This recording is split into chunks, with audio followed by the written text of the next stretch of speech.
dans un petit village reculé d'Afrique de l'Ouest, quelque part entre les collines rouges et les forêts épaisses où le soleil perce à peine à travers les feuillages, vivait un jeune homme nommé Malik.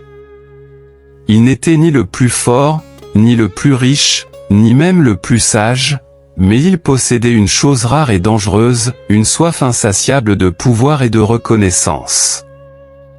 Malik avait toujours été fasciné par les légendes anciennes que les anciens du village racontaient le soir, autour du feu. Parmi elles, une revenait souvent, murmurait avec crainte et admiration, l'histoire du stylo du féticheur. Ce stylo, disait-on, n'était pas un simple objet d'encre. Il permettait à celui qui l'utilisait d'écrire des vérités qui devenaient réalité. Écris que tu es roi, et tu te réveilleras sur un trône. Écris que ton ennemi tombe malade, et il se retrouvera au seuil de la mort. Mais, à chaque souhait exaucé, quelque chose en toi s'efface. Une émotion. Un souvenir. Un bout de ton humanité. On disait aussi que le féticheur gardait ce stylo au fond de la forêt sacrée, dans une hutte faite de bois tordu et de plumes noires, protégée par des esprits anciens. Aucun homme n'avait jamais osé s'y aventurer. Aucun, sauf Malik. Un matin, sans prévenir personne, Malik se leva avant l'aube. Il enfila une tunique sombre, attacha une gourde à sa ceinture, et prit la direction de la forêt. L'air était lourd, presque irrespirable. Chaque pas qu'il faisait semblait plus difficile que le précédent. Les oiseaux s'étaient tus, et même le vent semblait éviter cet endroit. Il marcha des heures, peut-être des jours. Le temps n'avait plus de sens. Puis, alors que le crépuscule s'installait, il la vit. La hutte. Petite, bancale, mais étrangement vivante. Les murs semblaient respirer. Et à l'entrée, assis sur un rocher noir comme la nuit, le féticheur l'attendait déjà, comme s'il savait que Malik viendrait. Le féticheur était vieux, très vieux. Sa peau semblait faite de cuir, ses yeux brillaient comme deux braises et sa voix résonnait comme un tambour lointain. « Tu viens pour le stylo, n'est-ce pas ?» Malik hocha la tête. « Tu crois que tu peux changer le monde avec l'encre, alors que tu n'as même pas encore compris le poids des mots. » Mais il ne lui barra pas la route. Au contraire, il lui tendit une boîte sculptée à la main, nouée par un fil rouge. « Prends-le. Mais souviens-toi, tout ce que tu écris se réalisera, et tout ce que tu gagnes, tu le perdras ailleurs. » Malik, sans hésiter, saisit la boîte. Et c'est là que tout a commencé. Le premier mot. De retour au village, Malik s'isola dans sa case. Il ouvrit la boîte avec précaution. À l'intérieur, un stylo noir, très simple, presque banal. Mais dès qu'il le toucha, une chaleur étrange traversa son bras. Il sentit son cœur battre plus vite. Il prit une feuille et écrivit. « Demain, je serai riche. Une fortune tombera du ciel. » Le lendemain matin, des cris réveillèrent le village. Un coffre en bois, tombé mystérieusement du ciel, s'était écrasé près de sa case.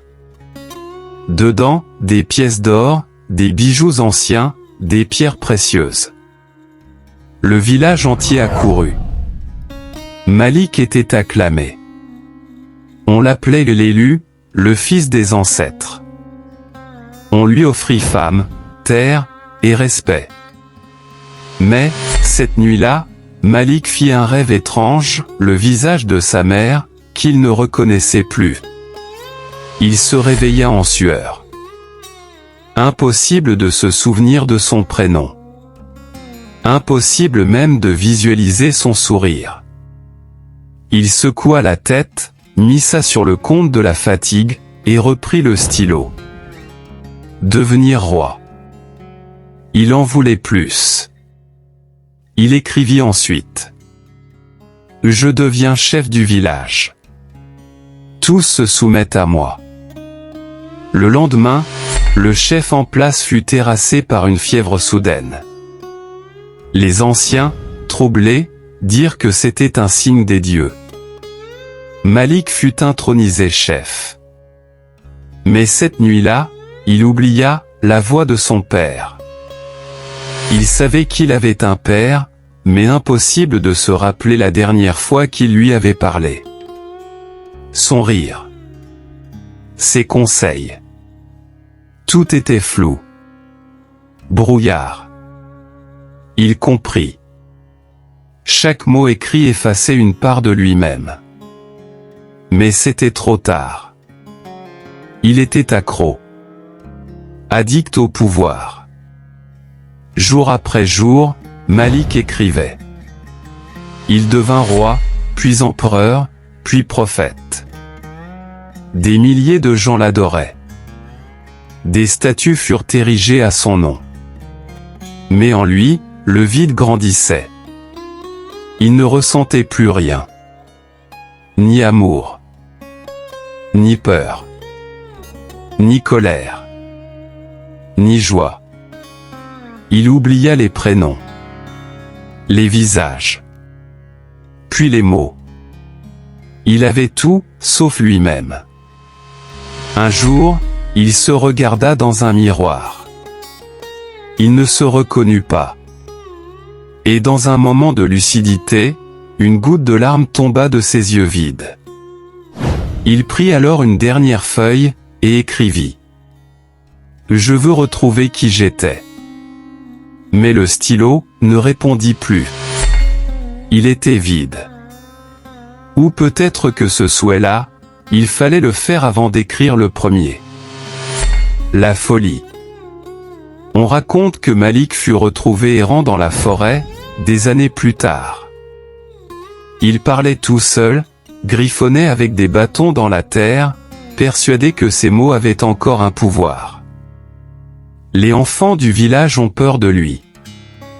Ils l'appellent le roi sans souvenir.